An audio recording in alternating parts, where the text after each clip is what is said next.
Assalamualaikum warahmatullahi wabarakatuh. Waalaikumsalam warahmatullahi wabarakatuh. A'udzu billahi minasyaitonir rajim. Bismillahirrahmanirrahim. Alhamdulillah nahmaduhu wa nasta'inuhu wa nastaghfiruh wa na'udzu billahi min syururi anfusina wa min sayyiati a'malina may yahdihillahu fala mudilla lahu wa may yudlil fala hadiyalah. Assalatu wassalamu ala rasulillah sayyidina wa maulana Muhammad ibn Abdillah wa ala alihi wa ashabihi wa man tabi'ahu amma ba'd.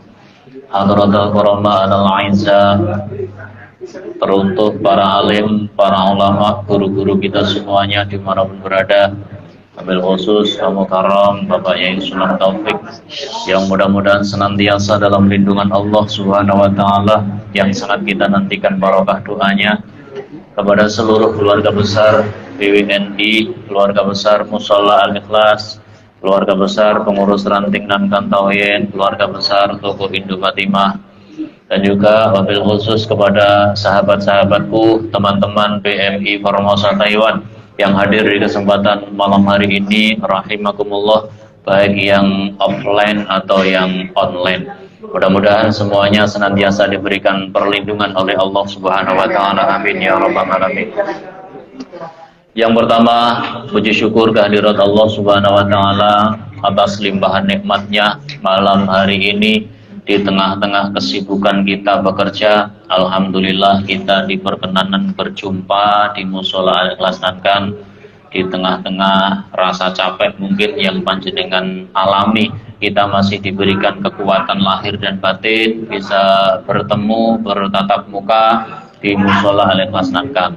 Doa kita mudah-mudahan pertemuan seperti ini senantiasa bisa istiqomah dan juga tentunya mendapatkan berkah. Allahumma amin ya rabbal alamin.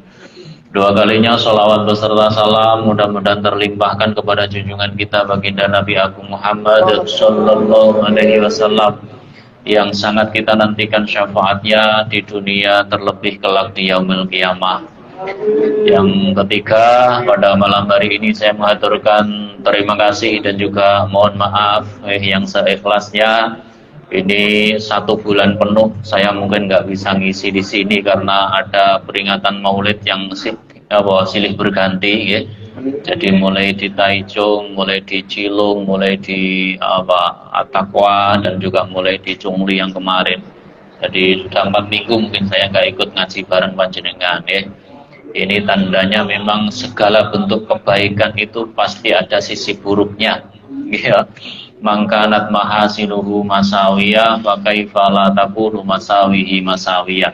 Saapi-api wong niku mesti ana sisi negatifnya. Ngaji niku yo apik, tapi nek ninggalno omahe dhewe niku mboten sae. Ngene keluyuran terus, ya. Kalau yang baik saja ada sisi negatif atau sisi buruknya, apalagi yang buruk. Maka dari itu kita berupaya semaksimal mungkin untuk tetap istiqomah, tetap melanjutkan seluruh kegiatan yang sudah kita agendakan di sini, mulai dari Yasin, doa bersama, dan juga ngaji bareng. Kenapa? Karena di antara hadiah yang terindah buat orang-orang yang telah berjasa, yang telah mendahului kita, ahli kubur kita, ngendikane Kanjeng Nabi, afdhalul ahda'il ahya lil amwat ad-du'a wal istighfar. Hadiah teristimewa bagi pendahulu orang-orang yang sudah meninggal tidak lain dan tidak bukan adalah doa kita dan istighfar kita kepada Allah Subhanahu wa taala. Kenapa? Karena mereka yang ada di alam barzah nggak butuh duit, yang di alam kubur nggak butuh kemewahan, yang di alam kubur nggak butuh handphone segala macam. Yang beliau butuhkan di alam barzah adalah doa kita bersama. Mudah-mudahan ini dalam rangka birrul walidain, berbakti kita kepada kedua orang tua kita, para pendahulu kita yang telah berpulang ke rahmatullah. Birru walidakum tabirrukum abnaakum. Kalau sekarang kita baik kepada orang tua dan para sesepuh, para pendahulu kita, maka niscaya kelak generasi setelah kita, anak turun kita juga akan baik kepada kita. Allahumma amin ya rabbal alamin. Dan untuk selanjutnya pada kesempatan malam hari ini, alhamdulillah dari teman-teman Rebana Al-Ikhlas tetap setia menemani kita dalam ikut mewarnai seluruh kegiatan di musola ini. Mudah-mudahan beliau semua yang ada di grup Rebana ikhlas nggih. Allahumma amin ya rabbal alamin, dengan memperbanyak sholawat. Apa yang baginda Nabi Muhammad sabdakan, man sholla alayya min ummati muhiyat anhu asru sayyiatin wa kutibat anhu asru hasanatin wa rufi'at lahu anhu asru darajatin. Kanjeng Nabi Muhammad sallallahu alaihi wasallam bersabda bahwasanya siapa di antara umatku yang membaca sholawat kepadaku, maka akan dihapus 10 kesalahan dari umatku tersebut. Kemudian akan diangkat dari umatku 10 derajat, dan kemudian akan dicatat untuk umatku 10 amal kebajikan. Alhamdulillahirabbil alamin. Wa ma kana Allahu liyu'adzibahum wa anta fihim wa ma kana Allahu mu'adzibahum wa hum yastaghfirun. Ketika masih ada nama Muhammad di tengah-tengah kita, ketika masih ada yang melantunkan sholawat Nabi, ketika semangat baginda Nabi Muhammad ini masih kita tanamkan dalam sanubari kita, maka Allah tidak akan mengadab kaum tersebut. Ketika Kanjeng Nabi sudah enggak kita sebut, ketika namanya enggak kita agungkan, maka jalan satu-satunya untuk menahan murkanya Allah adalah dengan beristighfar atau memohon ampun kepada Allah Subhanahu wa ta'ala. Mudah-mudahan kita semuanya senantiasa rajin istighfar, juga rajin membaca sholawat. Allahumma amin ya rabbal alamin. Sahabat-sahabatku yang dimuliakan Allah Subhanahu wa ta'ala, di antara hal yang disesali oleh orang yang mati adalah ketika dia tuh sudah meninggalkan amal selama di dunia ini. Ya kan, qala rabbirji'un la'alli a'malu sholihan fima taraktu. Ya Allah, kembalikan saya hidup lagi. Kenapa? Karena saya kepingin menjalankan amal ibadah yang telah aku tinggalkan selama hidup di dunia. Jadi wong mati niku sing digetuni mboten harta bendane. Orang meninggal itu yang disesali bukan anak istri yang ditinggalkannya. Orang meninggal yang disesali bukan kemewahan hidupnya. Orang meninggal yang disesali bukan dunia, tapi orang meninggal itu menyesali amal soleh yang tidak ia kerjakan selama ia hidup. Makanya sekarang mumpung kita masih diberikan hidup, masih diberikan sempat, masih diberikan kuat oleh Allah Subhanahu wa ta'ala, kita sekuat tenaga sebisa mungkin untuk memprioritaskan menjalankan amal ibadah, menjalankan amal soleh. Innallaha haqqal Islam bimakarimal akhlaq wa mahazinil a'mal. Allah akan memenuhi agama Islam ini pertama dengan akhlak yang mulia, dan yang kedua yaitu dengan amal yang soleh. Kenapa? Ilmu setinggi langit ini tidak akan terangkat di hadapan Allah kecuali dengan amal soleh. Ilmu itu tinggi, tapi yang mengangkat ilmu itu amal soleh kita. Makanya Syekh Tajuddin Ibnu Athaillah As-Sakandariyah anggenipun ngendika innamal ilmu al-ilmu in khosanat. Apabila ilmu ini dibarengi dengan rasa khosyah, takut kepada Allah Subhanahu wa ta'ala, maka ilmu ini akan bermanfaat untuk kita. Wa illa fa'alaika, ketika ilmu ini tidak dibarengi rasa khosyah, takut kepada Allah, duwe ilmu malah saya sombong, duwe ilmu malah saya angkuh, duwe ilmu malah ngremehno wong liya, maka orang ini tidak ada manfaat ilmunya, justru ilmunya membahayakan dirinya. Nauzubillah min dzalik. Maka dari itu salah satu hal yang membuat kita terjaga dari perilaku yang tidak baik adalah ketika seorang manusia masih mempunyai rasa khosyah, rasa takut kepada Allah Subhanahu wa ta'ala. Takut istri, gampang istri bisa dibohongi. Ya kan, takut orang tua, gampang orang tua nggak usah dihubungi. Takut tetangga, gampang pintu ditutup rapat-rapat. Tapi takut kepada Allah harus kita tanamkan, karena Allah nggak bisa kita tipu. Allah nggak bisa kita bohongi. Allah akan selalu ada dan tahu dimanapun kita berada. Alhamdulillah. Muka-muka kalau panjenengan sedaya dimanapun kita berada, nggak peduli di Taiwan, nggak peduli dimanapun kita berada,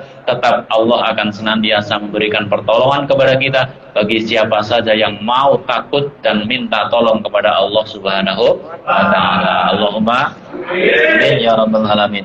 Akan tetapi dalam berorganisasi, dalam berjamaah, dalam membentuk sebuah komunitas, ini harus ada beberapa hal yang harus kita petik. Yang pertama, orang itu berjamaah, berorganisasi apapun harus ada taklim wa ta'allum. Dawe al-Imam Abu Hamid al-Ghazali at-Tusi. Di antara fawaidul mukhalatah adalah at-taklim wa ta'allum. Silahkan buat organisasi jamaah apapun, tapi ingat di dalam majelis, di dalam organisasi itu harus ada taklim wa ta'allum, belajar dan mengajar ilmu. Kenapa? Ad-dunya mal'unun fiha illa dzikrullah wa aliman wa muta'aliman. Dunia seisinya dilaknat oleh Allah kecuali 3 hal. Pertama adalah zikir kepada Allah, kedua adalah at-ta'lim wa ta'allum. Ketika masih ada orang menuntut ilmu, karena tidak ada kemaksiatan yang paling maksiat kecuali kebodohan. Makanya kita harus pinter, kita harus ngaji, kita harus menuntut ilmu. Karena maksiat yang paling buruk adalah ketika kita jadi bodoh. Itu yang pertama. Dari dalam sebuah organisasi harus ada taklim wa ta'allum, harus ada belajar mengajarkan ilmu. Yang kedua, dalam berorganisasi harus ada al-intifa wal infaq. Kalau kita masuk dalam organisasi atau jamaah apapun, maka usahakan kita harus bermanfaat. Jangan sampai kita masuk organisasi malah marahi ngerusui, marahi madorot. Nah, ini nggak baik. Jadi dalam organisasi ini adalah harus ada al-intifa wal infaq. Kita harus bermanfaat dan kita juga harus bisa mengambil manfaat. Apa manfaatnya? Kita kumpul di musola al-ikhlas. Alhamdulillah kita dapat teman yang baik. Alhamdulillah kita dapat teman yang soleh. Alhamdulillah kita bisa dapat pahala, iya kan? Nah, kita juga harus bisa memberikan manfaat. Manfaat aku apa ya di musola ini? Oh, saya bisa rebana, bisa sholawat, akhirnya ikut rebana. Oh, saya ini bisa masak, akhirnya ikut masak. Oke, Pak Susulawi. Jadi semua ini harus ada yang harus ada yang bisa menghandle-nya, karena yang penting tujuan utamanya kita masuk organisasi apapun adalah bagaimana saya bisa bermanfaat dan bagaimana saya bisa mengambil manfaat. Yang ketiga, dalam berorganisasi atau berjamaah harus ada fi naili sawab wa inalatihi. Kita harus bisa mendapatkan pahala. Jadi wong melu organisasi gak entuk ganjaran niku wis muspro tanpa guna. Kita ikut jamaah gak bisa dapat pahala niku keterlaluan. Karena orang ikut organisasi, ikut jamaah harus fi naili sawab wa inalatihi, harus bisa mengambil mendapatkan pahala dan juga kita menjadi penyebab orang lain atau teman kita dapat pahala. Nggih bener. Ya kan, kita ke musola ngajak temannya, ayo bro yang musola yasinan. Nah, kita kan sudah memberikan kesempatan orang lain dapat pahala fi inalatihi. Atau yang pertama fi nailis sawab, kita bisa memperoleh pahala. Caranya gampang, karena pahala ini ditawarkan Allah kepada kita sangat murah. Nggih betul. Kita dapat pahala itu nggak perlu bayar saja bisa. Nggih, tabassumuka fi wajhika fi wajhi akhika laka shadaqah. Kita bermuka yang manis, kita menyambut teman, nggih, tersenyum dan lain sebagainya. Ini termasuk dalam rangka mencari pahala. Sedekah dapat pahala. Ya kan, itu salah satu hal yang mungkin mudah dan murah untuk kita kerjakan. Okay?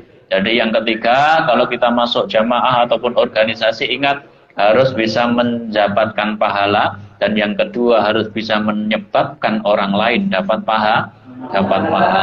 Yang keempat adalah at-tajarrub. Orang itu berjamaah, berorganisasi niku jajal awak, menguji diri kita. Kalau kita biasanya kumpul dengan teman-teman sekamar, mungkin kita masih bisa toleransi, kita masih bisa menghargai, kita masih bisa menghormati. Bagaimana kalau kita kumpul orang banyak, yang satu dengan yang lain mungkin tidak sepemahaman, yang satu dengan yang lain mungkin enggak satu karakter dan satu pemikiran. Ini tajarrub, kita menguji diri kita. Bagaimana kita, bisa nggak kita bergaul dengan orang yang nggak sependapat dengan kita? Bisa nggak kita bergaul dengan orang yang mungkin pandangannya tidak sama dengan pandangan kita? Niki jajal awak niku ngoten niku. Kalau kita hanya bergaul dengan orang baik, maka itu semua orang bisa. Saya bergaul dengan Pak Gofar, sama-sama baiknya, enak kan? Enak, nggih. Padahal ngendikane Kanjeng Nabi, isna'u, berbuatlah kebaikan, isna'ul ma'ruf, nggih. ila man huwa ahluhu wa ila man laisa bi ahlihi. Berbuat baiklah kepada orang yang baik dan kepada orang yang laisa bi ahlihi, tidak ahli berbuat baik. Kenapa? Fa in asabda bi ahlihi wa anta bi ahlihi wa in wa illam tusib bi ahlihi, maka wa anta min ahlihi. Kalau memang orang yang kita baiki ini bukan orang yang baik, maka kita sudah menjadi orang yang ahlul khair, ahli baik. Artinya potongane wong apik niku iso apik karo wong sing gak apik. Kalau kita cuma punya potongan yang cuma bisa baik dengan orang baik, niku banyak yang bisa. Gitu, Kanjeng Nabi niku enggak hanya ahsana ilaman ahsana, tapi ahsana ilaman asaa. Kanjeng Nabi itu bisa baik dengan orang yang tidak baik, ya kan? Ini adalah kuncinya kita mendapatkan nilai lebih atau nilai tambah. Karena jazaa'u sayyi'atin sayyi'atun misluha. Balasan keburukan adalah keburukan yang sama. Sampeyan dipisu wong pisan, sampean males pisan, padha-padha gak dosa nih. Asalkan balas padha lho nggih. Ya ngomongi jangkrik ya balesi jangkrik ngono tok, gak oleh diimbui. Imbuhe niku dosa ngono. Nek enggak kan tambah sama kan, jazaa'u sayyi'atin sayyi'atun misluha. Balasan keburukan ya keburukan yang sama. Dicubit sekali dosa, tapi kalau Anda balas dengan cubitan yang sama sakitnya, maka ya imbang. Ya kan? Enggak ada dosa juga enggak ada pahala dalam rangka membalas. Lah kemudian nilai tambahnya letaknya di mana? Oke. Nilai tambahnya itu letaknya ketika kita bisa baik kepada orang yang tidak baik. Makanya Kanjeng Nabi Muhammad SAW mengajarkan ketika diperlakukan dengan nyuwun sewu kejam, mungkin oleh orang-orang jahiliyah luar biasa. Jadi kalau menentang itu enggak hanya menentang, tapi malah memusuhi, ya kan? Diajak iman, malah Kanjeng Nabi yang dilempar batu dan lain sebagainya. Ini kan kalau menentang nggak apa-apa, tapi kan ini malah memusuhi. Ini kan perlakuan yang mungkin 120 derajat berbalik kan. Kalau nggak mau ya bilang aja saya nggak mau, kan mudah. Tapi enggak, dilempar batu, dilempari kotoran dan lain sebagainya. Ini kan menentang. Tapi apakah Kanjeng Nabi memperlakukan hal yang sama? Kan tidak. Kanjeng Nabi tetap berperilaku baik kepada orang tersebut, sehingga dengan kebaikan beliau orang ini tersadarkan dan mau masuk Islam. Inilah amal yang baik. Ini pasti akan dibalas dengan kebaikan oleh Allah Subhanahu wa taala. Hal jazaa'ul ihsani illal ihsan. Tidak ada ngapi'i membaiki orang kecuali oleh Allah kita juga akan dibaiki. Jadi ihsan iku ngapi'i, mboten apik. Nah, apik tok iso. Kula apik karo Pak Gofar iso. Tapi aku ngapiki wong liya sing gak apik karo kula kan repot, angel nggih. Nah, nilai tambahnya terletak di sini, nggih. Makanya at-tajarrub ini adalah dalam rangka jajal awak. Jadi kita mencoba diri kita ketika bergaul dengan jamaah, dengan perkumpulan, dengan komunitas apapun, bisa nggak kita bergaul dengan orang yang nggak sepandangan dengan kita, nggak sepemikiran dengan kita. Kalau kita hanya bergaul dengan orang yang sepemikiran, itu gampang gitu. Tapi yang sulit adalah bagaimana kita memposisikan diri kita tetap bergaul dengan orang-orang yang mungkin tidak sama pemikirannya dengan kita. Oke, ini adalah beberapa fawaid atau faidahnya kita berkumpul, double organisasi. Ingat, orang berorganisasi berjamaah harus ada taklim wa ta'allum. Ono ngajine, nek gak ono ngajine gak usah melu sampean. Ya kan? Yang kedua harus ada al-intifa wal infaq, harus ada cara bagaimana kita bermanfaat dan bagaimana kita bisa mengambil manfaat. Yang ketiga adalah fi naili sawab wa inalatihi. Berjamaah, berorganisasi, berkomunitas adalah bagaimana kita mendapatkan pahala dan bagaimana kita bisa menyebabkan orang lain itu mendapatkan pahala. Yang terakhir adalah at-tajarrub, untuk mencoba diri kita bagaimana kita bergaul, saling kenal dengan orang yang mungkin nggak sependapat dengan, nggak pemikiran dengan kita semuanya. Mudah-mudahan dengan pertemuan kita di kesempatan malam hari ini adalah salah satu awal kita bisa saling menghormati, kita bisa saling menghargai, dan kita juga bisa saling membantu satu dengan yang lainnya. Terjalin kerukunan sesama PMI Formosa, kita senasib sepenanggungan, sama-sama mencari kerja, sama-sama mencari rezeki di bumi Formosa. Mudah-mudahan keberkahan akan senantiasa kita dapatkan di bumi Formosa ini kelak untuk bekal hidup kita sampai di akhirat. Allahumma amin ya rabbal alamin. Cukup sekian dan demikian yang bisa saya sampaikan, kurang lebihnya mohon maaf yang saya ikhlasnya. Wa akhiran wallahu muwaffiq ila aqwamit thoriq. Assalamualaikum warahmatullahi wabarakatuh.